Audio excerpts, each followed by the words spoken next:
Thank you, Matt, for that introduction. And I also want to express appreciation to the Kennedy Center and the Department of Political Science for helping host and set this up.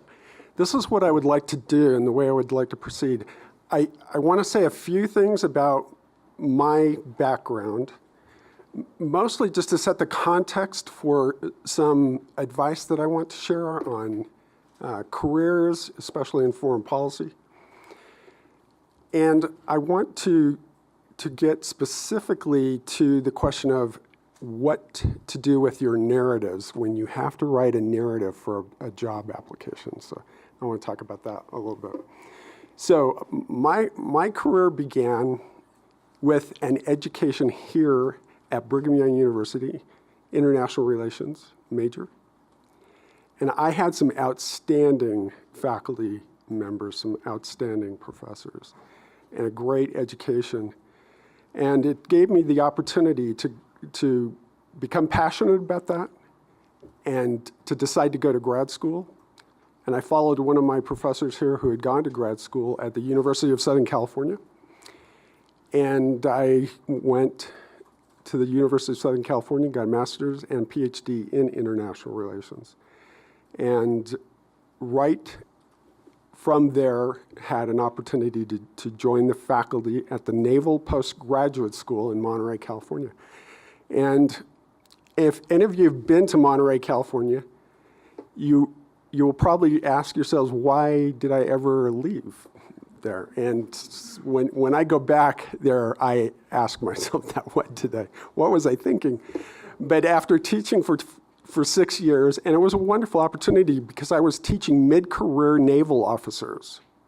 And I was teaching them foreign policy, nuclear strategy, arms control, international relations theory, and I gave them a heavy focus on national security affairs. And they would subsequently go on to assignments in the Pentagon, and I would often get great feedback from them saying how much they felt prepared for going into a policy-making position or policy advisory position in the Pentagon with a background in national security affairs from the Naval Postgraduate School. I taught there for 6 years and then had an opportunity to go to Washington to work for a private think tank, advising the Air Force on the arms control implications for major strategic nuclear weapon systems like the small ICBM, the MX ICBM, which is no longer deployed, but the stages have been separated and they're stored at Hill Air Force Base, which is an important national security contribution. All the Air Force's missile maintenance is done out of Hill Air Force Base. You would be surprised at the national security facilities around the Salt Lake area that have been home to Russian inspectors, for example. But I advised the Air Force on what arms control would impact their strategic weapon acquisition programs. And I did that for a couple of years and then was recruited into a small agency called the Arms Control and Disarmament Agency, and it was a part of the State Department. And my first task there was monitoring Russian compliance with the first strategic arms reduction talk. And among my first responsibilities was being asked to chair meetings of representatives from the Department of Defense, the Joint Chiefs of Staff, the Energy Department, the State Department, the Treasury Department, and the intelligence community, and argue over whether the Russians had violated an agreement, and if so, what to do about it. And each one of those agencies had strong feelings about what to do about it. And those positions represented what their agency's principal concerns were. So there was a heavy dose of bureaucratic politics. And but it was a challenge moderating a meeting where everybody has very strong opinions. But it was the background in chairing meetings that I got in my religious upbringing and in serving a mission that helped me be a good chairperson for a meeting and to moderate it. So that is one of the skills I think that you will bring to your future careers, and that is unique to your Brigham Young University experience. I got to do that for a couple of years, and I wrote the first compliance report on the START Treaty, and then was asked to join the delegation that was in charge of negotiating the implementation of the treaty, and got to do that for a few years in Geneva, Switzerland. In the course of working on that delegation, I was made the agency's senior representative to the delegation and a senior advisor to the ambassador. And I was given the responsibility to negotiate issues related to inspections. And if an inspection in Russia, if something had happened on that inspection, or the inspectors came up with a problem, it would eventually make its way to me. I would have to work out a solution with the rest of the US government and then go to Geneva and negotiate with the Russians a resolution of these issues. And occasionally we ran into issues that were so implacable that I eventually had to say, look, I don't know what's going on the ground in these inspections. This procedure is supposed to work this way. And so I convinced the relevant communities to let me go on some of these inspections so I could see firsthand what was going on. And that was an incredible experience, going on inspections at Russian nuclear weapon bases. So that's a lot of responsibility, but it was a lot of fun. I then transferred to the ABM Treaty and negotiated on missile defense with the Russians, and was there when we withdrew from that treaty, which is an extremely unusual thing for the United States to withdraw from a treaty. In fact, in our search for a precedent for that, we could only find one previous example of the US withdrawing from a security treaty. Can anybody guess what that might be? Late 1970s, the Taiwan Defense Agreement. And that's the only precedent we had of the US withdrawing from a security-related treaty. So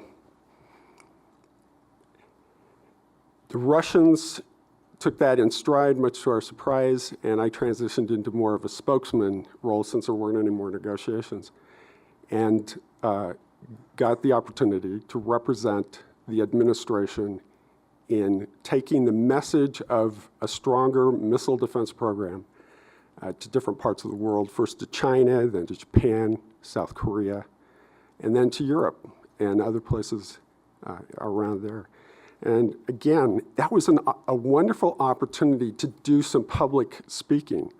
And that's another thing where I think you all are prepared in a unique way, is to do public speaking, and your jobs at some point in the future may call on you to do that kind of thing. And I think that's a unique attribution of a Brigham Young University education, is that public speaking aspect of it.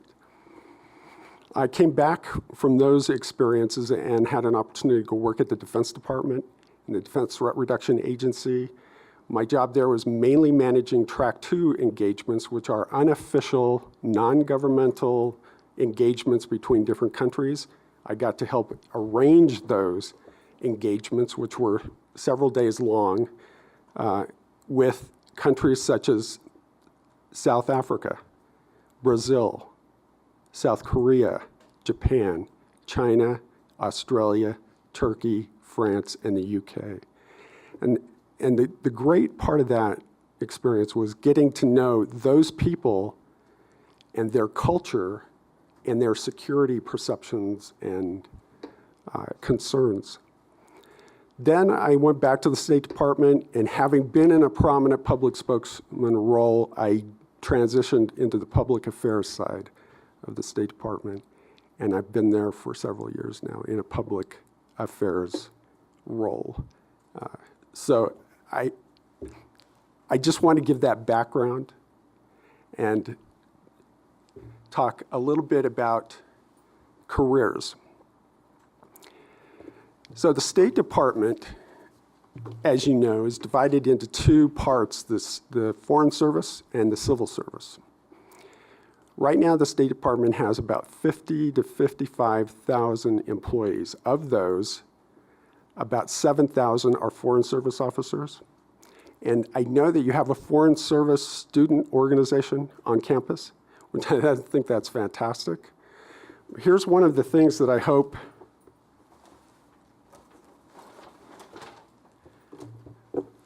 you'll get exposed to this through that program. It's this brochure published by the U.S. Department of Defense on how to become a Foreign Service officer. Have you seen this before? Okay, so this is available on the web, and it's available at a website, and I want to make sure you take a note of this source, because this will be an extremely valuable resource for reference material like this. And it is careers.state.gov. If you go to that website, you'll find at the bottom of it, there's a section for Foreign Service careers, and then there's a section for student careers. In the section on Foreign Service careers, you will find this brochure in electronic format. And I am going to make sure that your professor has a copy, the hard copy of this for your reference, but you'll find that on the website. And it's an extraordinarily valuable reference. It walks you through all the process of taking the Foreign Service exam. It talks about the different steps in it, even has advice for how to approach the narrative. And that is a wonderful resource. The Foreign Service career can be a fun, challenging, and exciting opportunity, but it does involve moving every 3 years to a new country and learning a new language. And some of my colleagues thrive on that, and that's great. The other half, about 12,000 to 15,000 employees in the State Department are civil service, and I am a civil servant. And those are people who are hired through a traditional job application process and who are specialists or background in functional areas like arms control, nuclear weapons, physics, engineering, chemistry, biological, but also in diplomacy and foreign affairs and government and law. And we actually have, a lot of my colleagues have a law background. And that is a valuable route. So if you were thinking that all you can do with a legal background is advocate for defendants in court, there's actually a lot of other things you can do with that. We do not hand any document over to a negotiating partner without a thorough legal review of the document. So there's a role for legal advisors at every stage of a diplomatic engagement. There is about 15,000 members of the State Department who used to be called foreign nationals. And that is people who live in the countries where we have diplomatic posts and who are hired by the U.S. Embassy or the U.S. Consulate to help manage their relationship with the host government.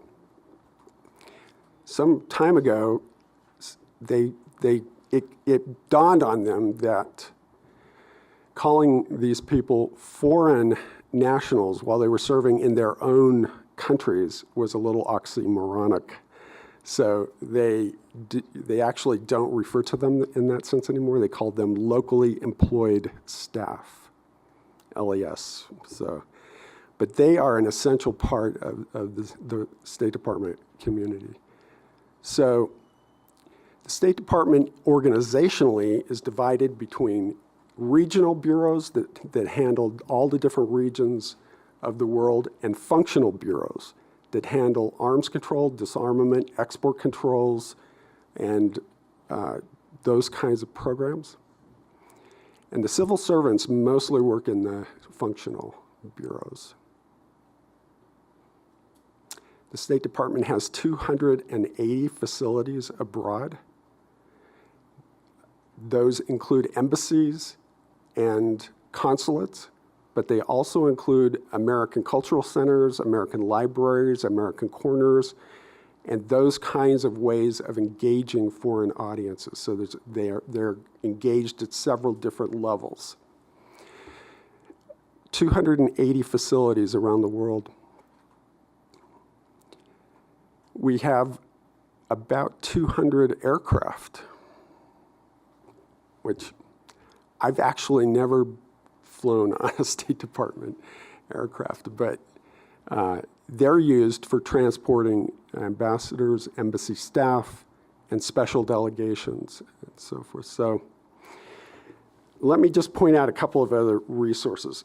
So there's this brochure, and on the flip side of this is becoming a foreign service specialist, which includes medical professionals, public diplomacy professionals, economic professionals, construction professionals, and diplomatic security people. And so those are all career options that you could consider that all involve going through a similar process as joining the general foreign service.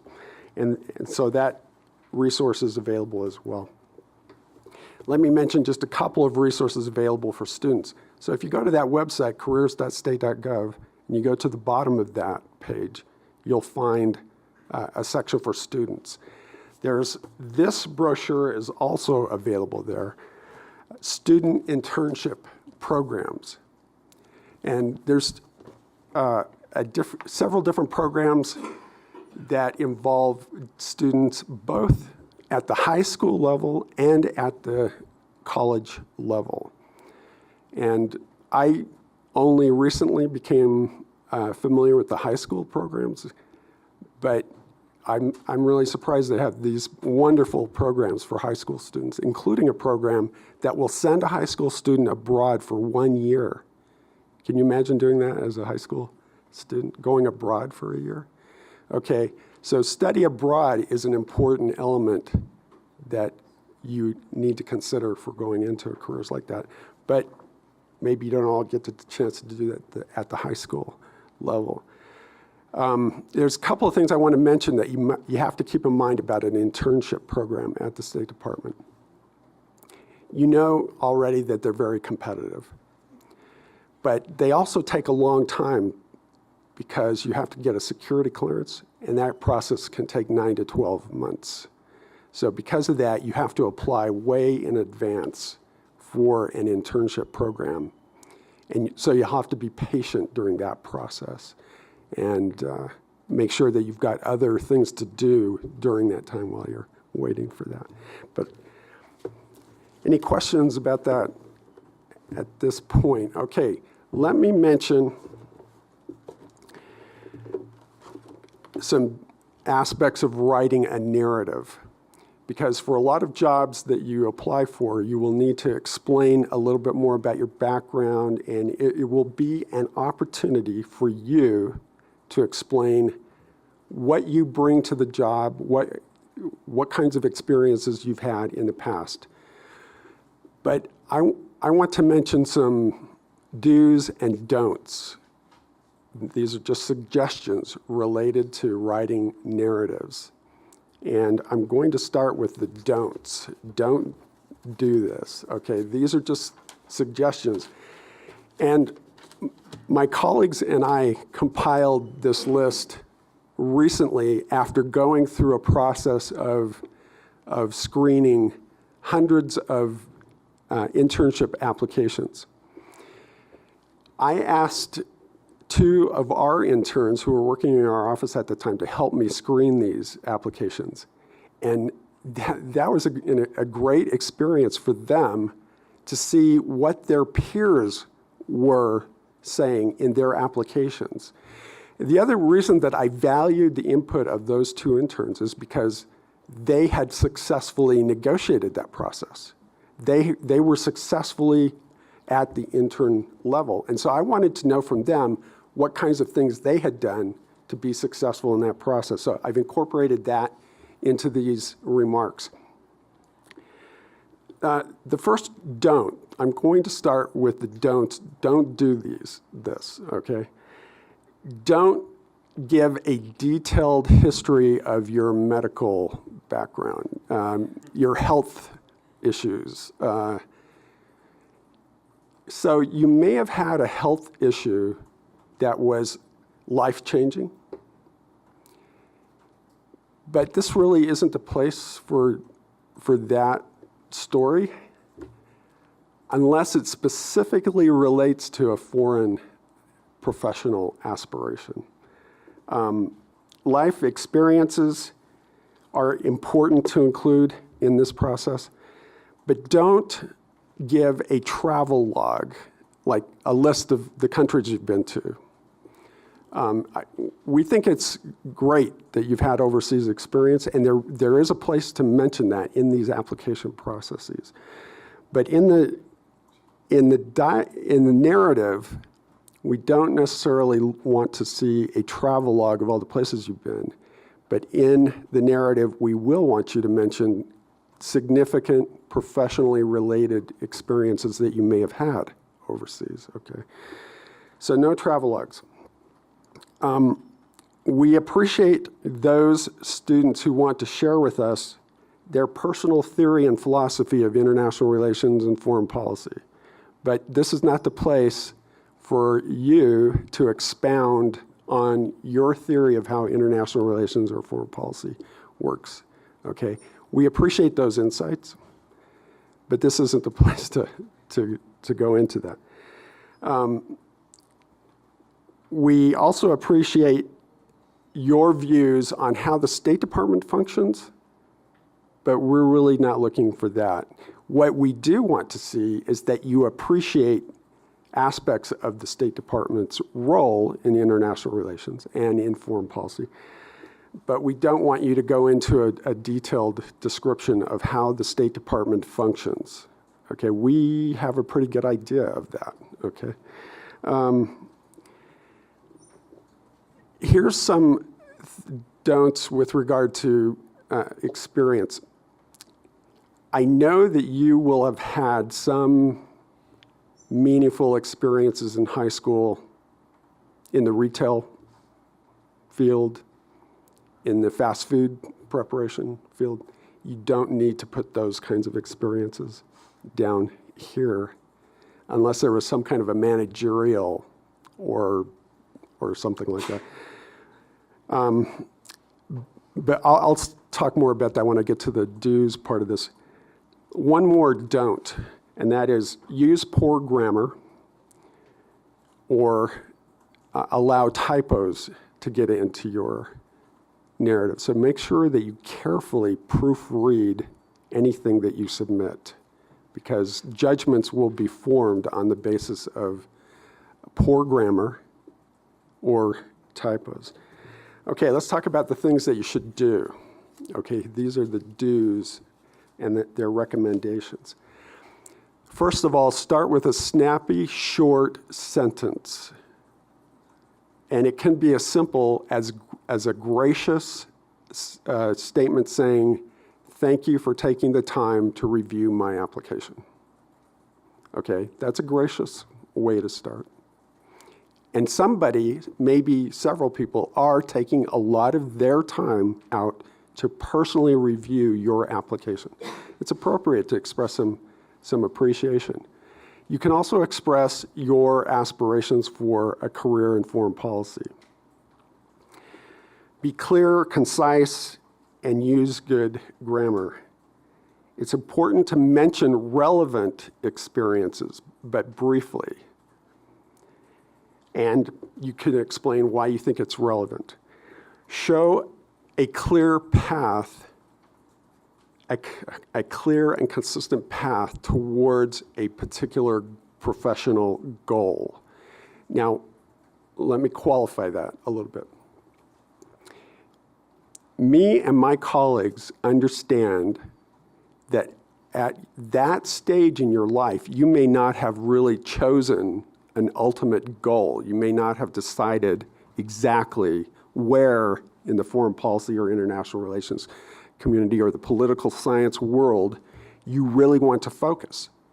And maybe this internship will be a valuable way for you to help make some of those life decisions. We understand that you are not going to have a lot of specific experiences related to a very specific goal. But what we are looking for is there a consistent, thoughtful pattern to your experiences? Or are they mostly in the sports and aquatic worlds? Okay, that I see that on some applications, and that's great if you're going into sports medicine or something. Not so great if you're going into international relations or foreign policy. Here's a question that I often get, which is, you may not have a lot of substantial experience to write about in your narrative.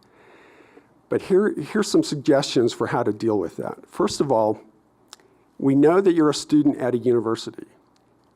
It's perfectly appropriate for you to say what you're studying and maybe even mention some of the classes relevant to foreign policy, international relations, or political science that you're taking.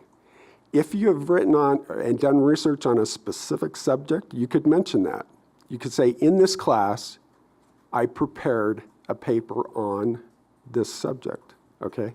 That is a way to get a little bit more elaborate about an educational experience rather than just a single line in the narrative or in the application that says, I'm a student at Brigham Young University. Say, I am a student at Brigham Young University in this field, and I have had coursework in these areas, and I have done research and writing on these topics. Does that make sense?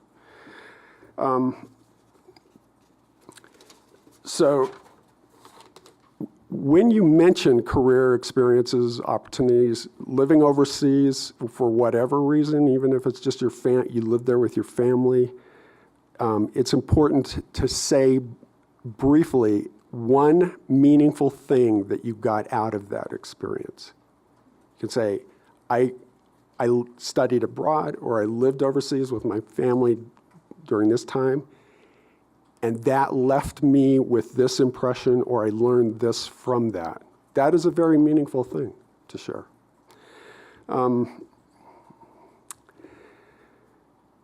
It is also important for you, especially in applying to the State Department, but other agencies of the U.S. government too, to specify which bureau in the agency that you want to do the internship with.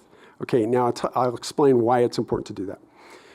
So the State Department will receive 70 to 80,000 internship applications. And they will be sorted and routed to the bureaus that have been listed on those applications as a first or second choice. If you have not designated any of those, it is unlikely that they will even be considered because they get routed to a general category that anybody can draw on. But if you've specified a specific bureau, like in my case, the International Security and Nonproliferation Bureau, all the applications we got and reviewed were ones that students had specified the ISN Bureau as a first or second choice. Now, a precondition to being able to specify the Bureau is you need to be familiar with what the organization is. You need to look up an org chart, and you need to do a little homework on the organization that you're applying to, okay? And it's good to show some homework being done on those particular topics. If possible, talk to someone has worked in that agency before, or someone who has served as an intern. I think that is a really valuable reason why the Foreign Service Student Organization is an important one. Other professors who may have had meaningful experiences too. Here's just one or two other things I want to mention.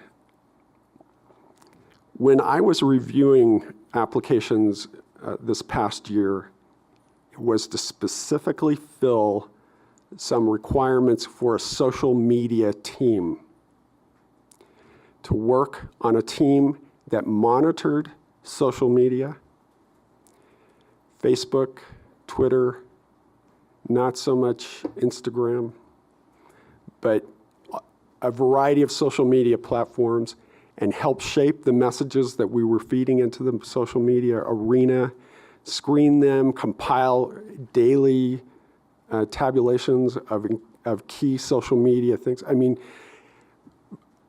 almost every office in the Department of State is becoming increasingly aware of the importance of reaching out on social media. We have specific teams that work on those areas. And in my office, we actually have a team that is designated the social media team. But as we were going through these applications, we were really surprised how few students mentioned any social media experience whatsoever. And that seemed paradoxical to us because all the young students we knew spent much of their lives on social media. Why aren't you mentioning that experience or that expertise or that currency or that awareness of how to use those platforms? If you have, and I understand you're consumers of social media and not necessarily generators of social media, but fluency with social media, familiarity with social media is really something you should flag, because almost everybody is looking for that, for some aspects. We're not necessarily expecting that you will have started up a new social media platform or company, but we are looking for, it's very common to put on a resume that you're familiar with word processing, Word, Excel, Microsoft Outlook, those kinds of things, and those are important things, and you should mention those. But any facility with social media should also be mentioned, okay?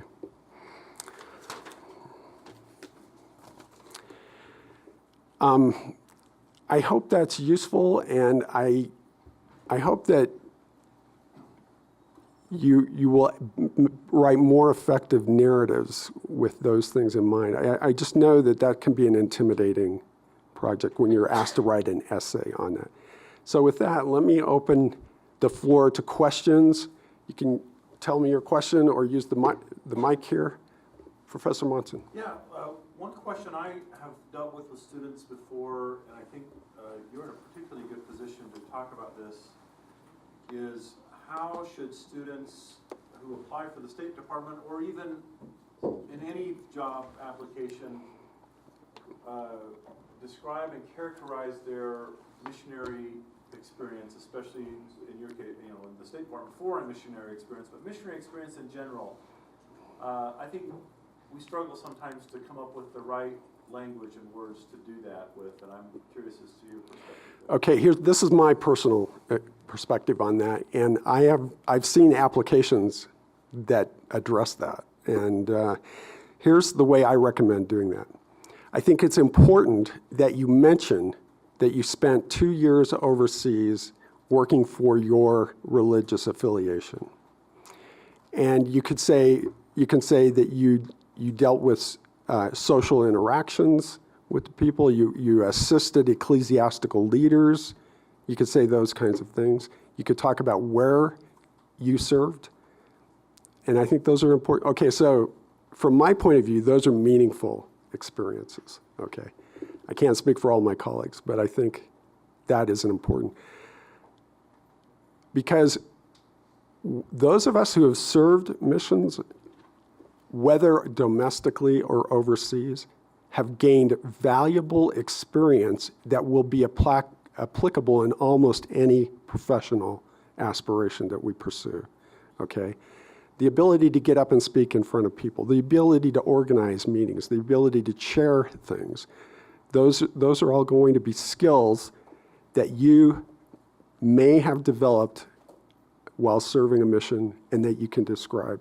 Can I repeat back what I learned from that and see Okay. if you agree? So if I were to characterize what you just said, I would say that you would recommend that, you know, it's clear that you did a religious volunteer work. Yes. You might even mention the name of the church, but it's not that you're not focusing on the religious aspect of it at all. You're translating the work into terms and skills that, Exactly. that apply beyond the missionary experience. So Right. people understand how this is valuable in an internship or work situation. Yes. Does that sound right? Yes. Okay. Okay, is that responsive to your question? Any other questions? Yes? Would it be appropriate to mention some of us were district leaders or sister training leaders over groups of diverse people from different nationalities? Would that be appropriate? Yes. Did everybody hear that question? Is it appropriate to mention district leader positions, training positions? Yes. I wouldn't use the terminology from the mission field, though, because Not, I don't no, think anyone knows what that means. You'd want to explain something in terms of, you know, appointed to a leadership position over a dozen other missionaries. Right. Or some, whatever describes it fairly, right? So these kinds of experiences are not unique to the LDS faith. There are other faiths out there that also send people abroad on service-oriented missions or proselyting-oriented missions. And so we shouldn't be inhibited about, you know, describing those experiences and saying why they were meaningful to us and what kinds of skills we got from those experiences. Okay? Did you have a question in the back? Yes, please. Yeah, will serving a mission in a country like Russia or Ukraine or Korea affect your ability to get a security clearance? So the short answer is no. What it does mean is it will take a little bit longer. Okay? But here's something that you may not think of right away. And for the purposes of getting a security clearance, it's really important for you to have a record of everywhere you lived. Okay?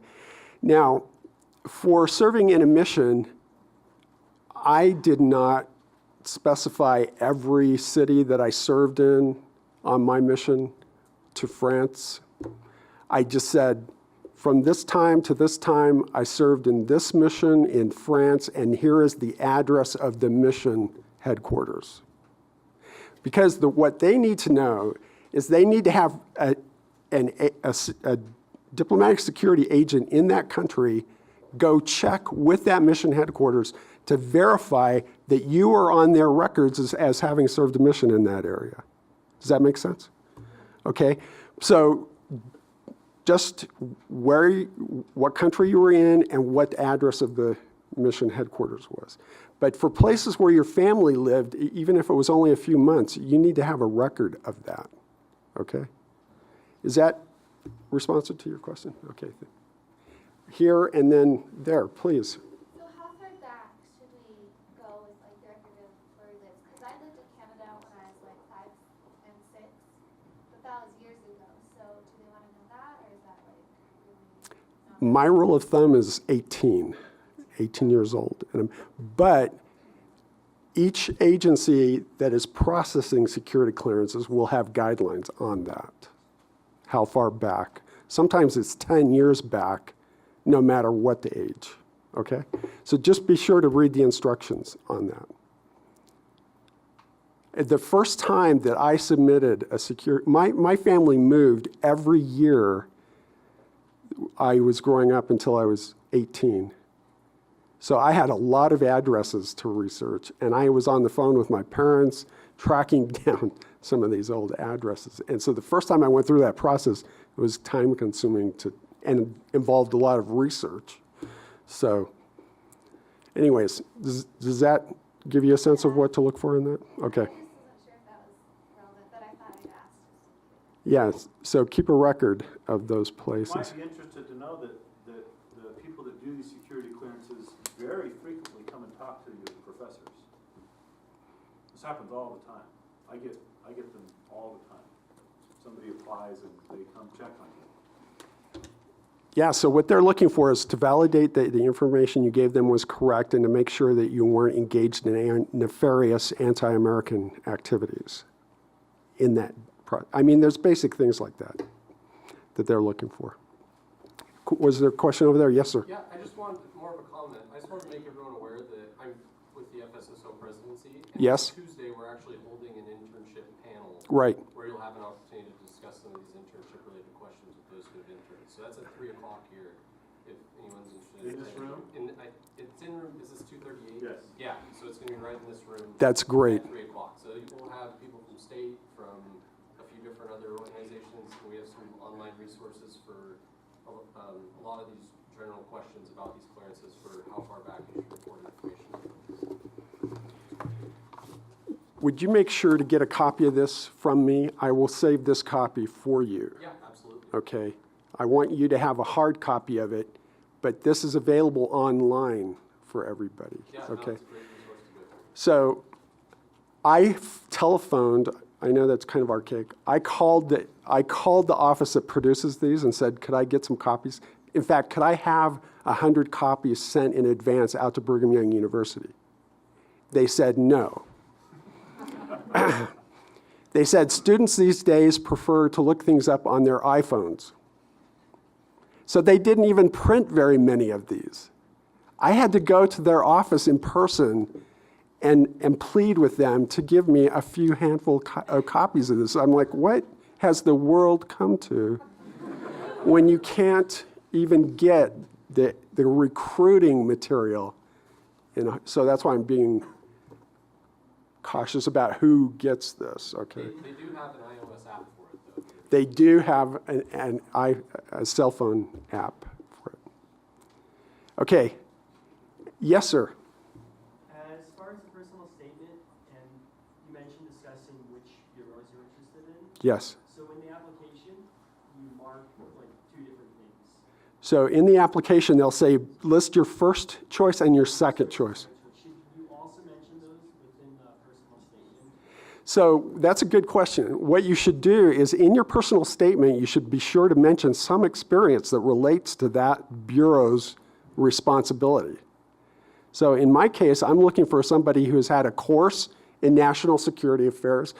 And more specifically, I'm looking for people who've had a course in nonproliferation, weapons of mass destruction, national security affairs, international organizations, those kinds of things. But for my purposes, I'm really looking for those security-related experiences.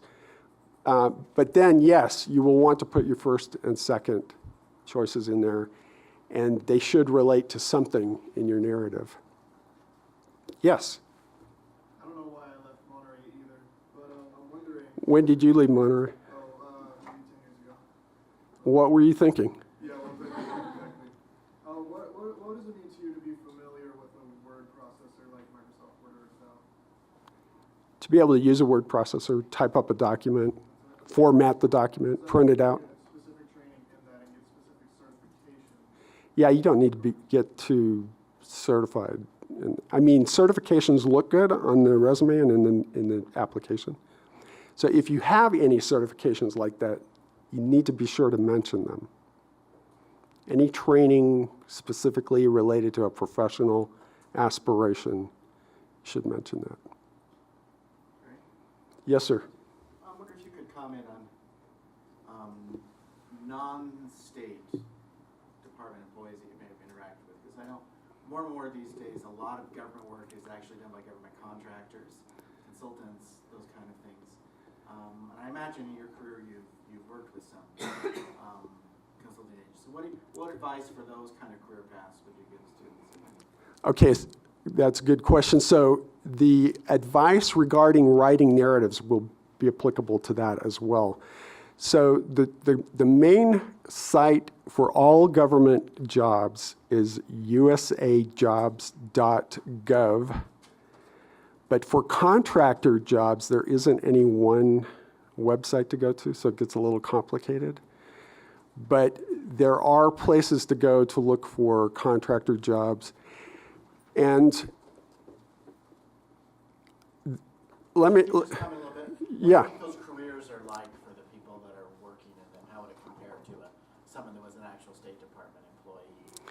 Have any sense of- Okay, let me preface that by saying this is a really tough time for getting a job in the State Department because we're reorganizing, we're going through kind of a reorientation under the current administration.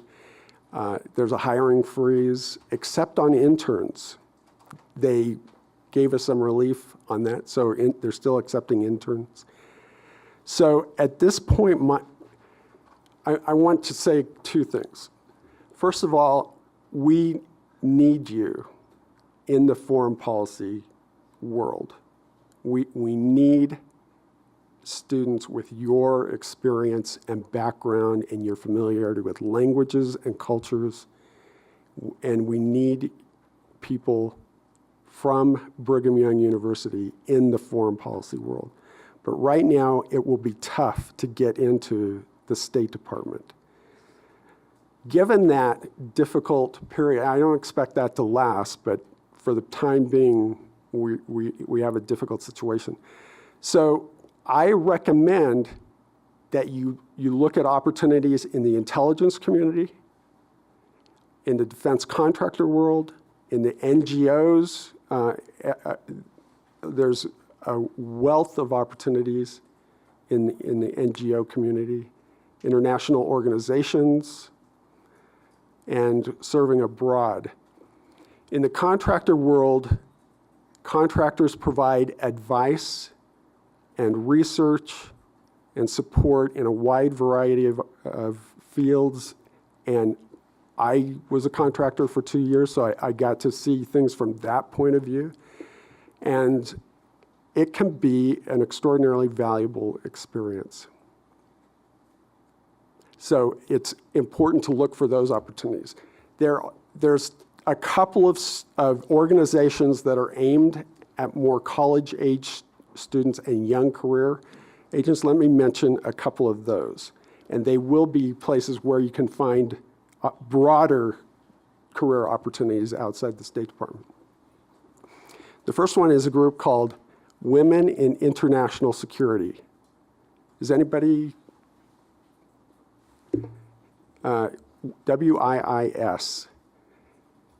That's a nominal registration fee. It's an international organization. But the best thing about their organization is they put out a monthly newsletter.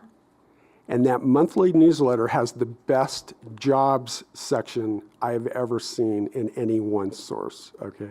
It's a great resource, and you don't have to be female to join this organization, okay? It's open to everybody, WIIS. The other one, more specifically to my career and as an organization that I've worked with quite a bit, is called the Project on Nuclear Initiatives. And they just chose those names to have a catchy acronym, PONY. PONY is run by the Center for Strategic and International Studies in Washington, D.C., and it is a early to mid-career and college student organization. And they publish student papers. They have 4 annual conferences. If they accept a paper that you've done for a class, for example, they will pay your travel expenses out to where the conference is being held for you to do it. And they aim at helping you build your career in a national security field, okay? So look up CSIS PONY, P-O-N-I, and that will be also a good source of information. Yes, ma'am. I know you discussed it briefly, but what do you do more specifically on a day-to-day basis in your particular In my particular job right now, I have two core responsibilities. One is to make my colleagues at the State Department aware of what's going on in the academic world. And so I try to stay in touch with major universities and research institutes around the world to know what they are doing.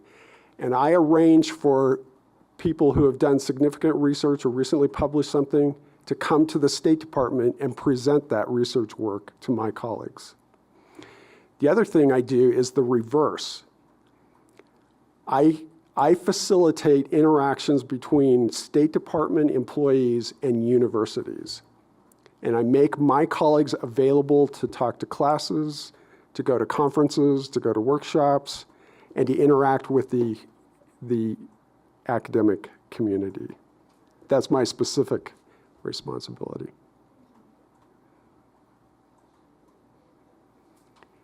I hope this helps, and I'd be happy to talk to you afterwards for a few moments if you want to follow up on something with me.